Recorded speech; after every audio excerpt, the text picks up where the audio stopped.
Dekapan Cinta Bab 52 by Shadilay. Hello, welcome back to my channel. Di channel Dilay Jalan Jajan. Jangan lupa subscribe ya, belum subscribe.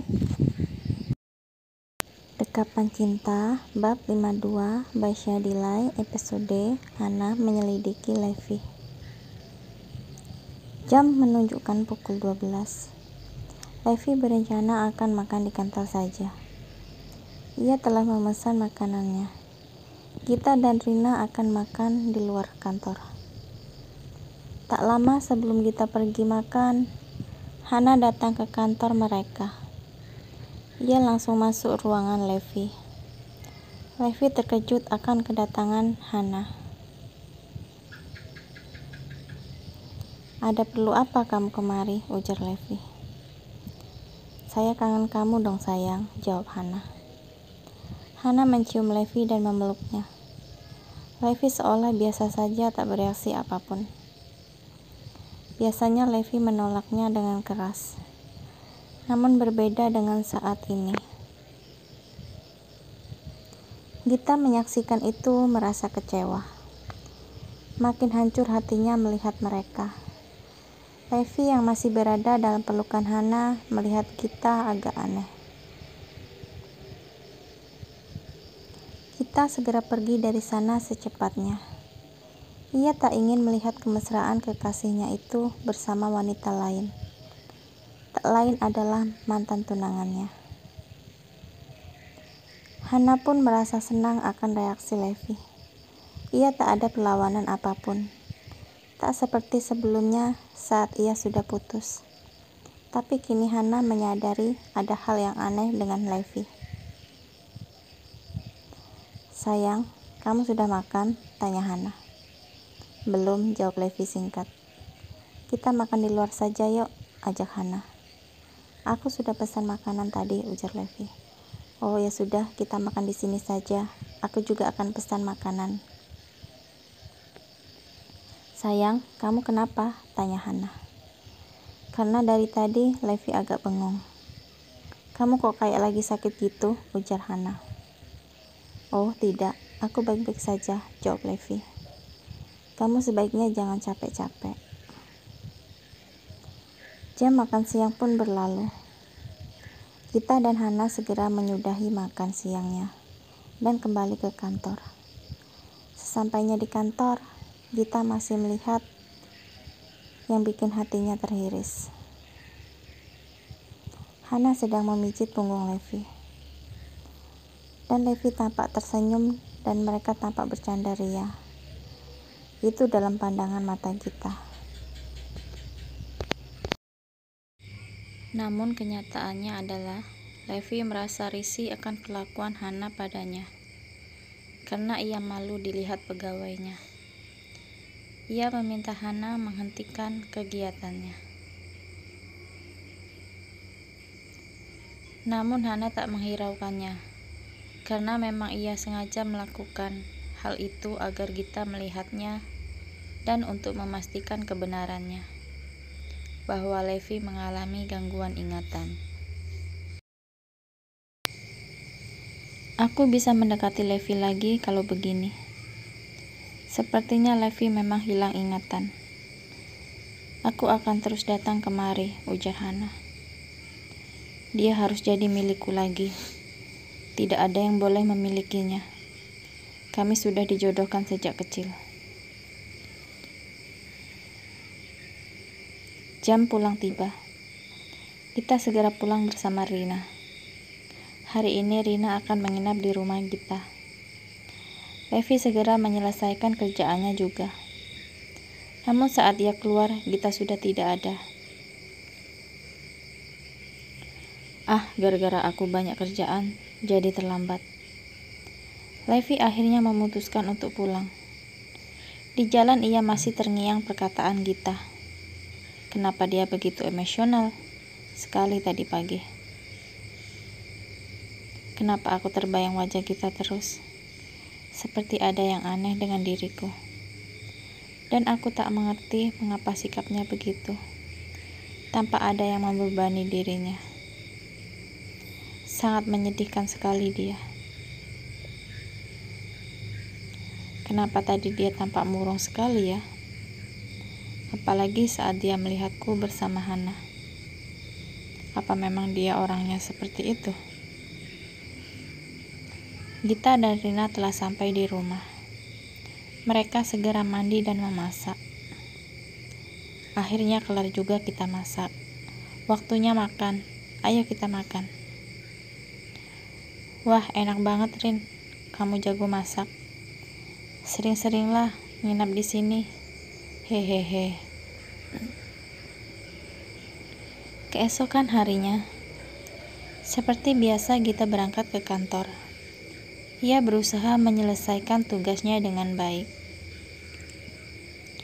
Sekretaris Dewi memberikan jadwal bahwa Direktur Levi harus hadir di saat peresmian brand baru di perusahaannya.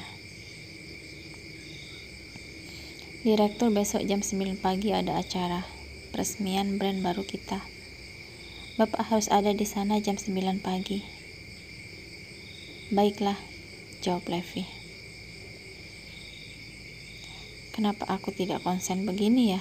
Ujar Levi. Setiap aku melihat gadis itu, sakit sekali kepalaku ini. Seperti ada yang tergambar dalam benakku. Namun tidak jelas apa itu. Ucapnya. Siapa dia sebenarnya? Levi merasa penasaran. Sekretaris Dewi, tolong panggil Gita kemari. Baik, Direktur, jawab Dewi. Gita, kamu diminta menemui Direktur segera. Hah? Ada apa ini? Gita kaget. Dia melihat ke arah ruangan Levi.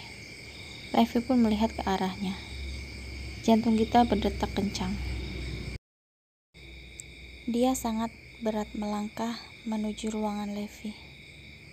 Permisi, ujar Gita sambil mengetuk pintu. Silakan masuk, jawab Levi. Ada apa Bapak memanggil saya, ujar Gita. Silakan duduk, ujar Levi. Gita duduk dengan perasaan bingung. Kamu kapan awal ke cabang dan kapan terakhir ke sana? Tanya Levi. Gita makin bingung dengan apa yang ia dengar. Memangnya kenapa, Direktur? Tanya Gita balik. Saya hanya ingin tahu saja. Karena saya tidak ingat akan hal itu. Kemarin kamu bilang saya yang memintanya.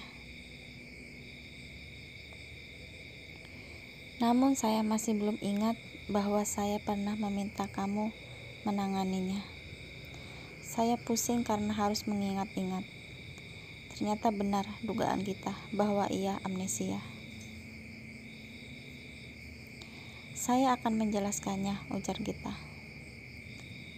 Bapak yang meminta saya menangani cabang itu. Dan bersama Bapak juga saya ke sana. 3 kali kita ke sana, ujar Gita. Pertama kita inspeksi mendadak ke cabang. Yang kedua kita adakan pengarahan dan perubahan cara penjualannya, serta melakukan promosi dengan baik. Yang ketiga, saya ke sana lagi sendirian. Saya ke sana selama 3 hari, melakukan pembaruan dan adakan promosi. Setelah itu saya belum ke sana lagi. Lantas yang ketiga bagaimana? Tanya Levi. Bukannya kita 3 kali ke sananya. Levi merasa ada sesuatu yang Gita tutupi. Gita meneteskan air matanya saat itu. Di hadapan Levi, Gita menangis. Gita tak dapat lagi menahan perasaannya. Levi bingung karena melihat Gita menangis. Levi bingung harus bagaimana. Gita, kamu kenapa? Tanyanya. Apakah ada sesuatu yang membuatmu sedih? Apa yang terjadi saat itu? Tanyanya. Apa? Levi memegang bahu Gita. Maaf Pak, saya terlalu terbawa emosi.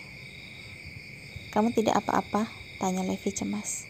Iya, saya tidak apa-apa, ujar Gita. Saya tidak tahu harus berkata apa. Saya hanya sedih mengingat hari itu. Saat itu Bapak mengalami kecelakaan. Levi kaget dengan apa yang Gita katakan. Karena selama ini Levi tidak tahu jika ia kecelakaan karena hal itu. Apakah kamu ada bersama denganku? Tidak, saya sudah ada di sana saat itu. Lantas saya dengan siapa? Dan kenapa saya ke sana? Ujarnya. Saya harus selidiki hal ini, ujar Levi. Ini membuatku makin pusing saja. Apakah kamu tidak bisa menjelaskan sebenarnya apa yang terjadi? Ujar Levi.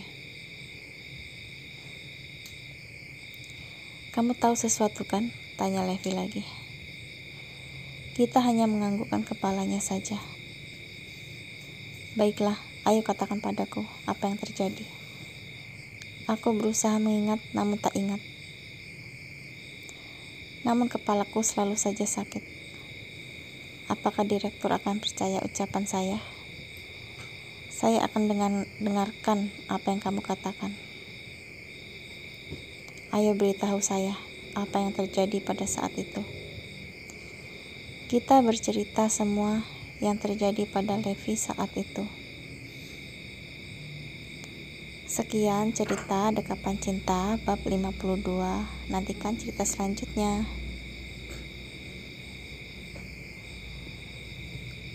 Bonus puisi cinta. Jangan menunggu jika mau. Jangan pergi jika mengharap. Raihlah cintamu, jangan biarkan dia pergi. Merindu yang tak pasti, mengharap yang telah pergi. Cinta tak akan pernah salah. Cinta akan datang jika kau ingini. Cinta akan pergi jika kau tak peduli. Menunggu itu sakit. Menanti itu perih. Tak memiliki itu lebih sedih. Karena sepanjang hidup merana sendiri. Jangan lupa subscribe dan tonton video selanjutnya ya. Thanks for watching.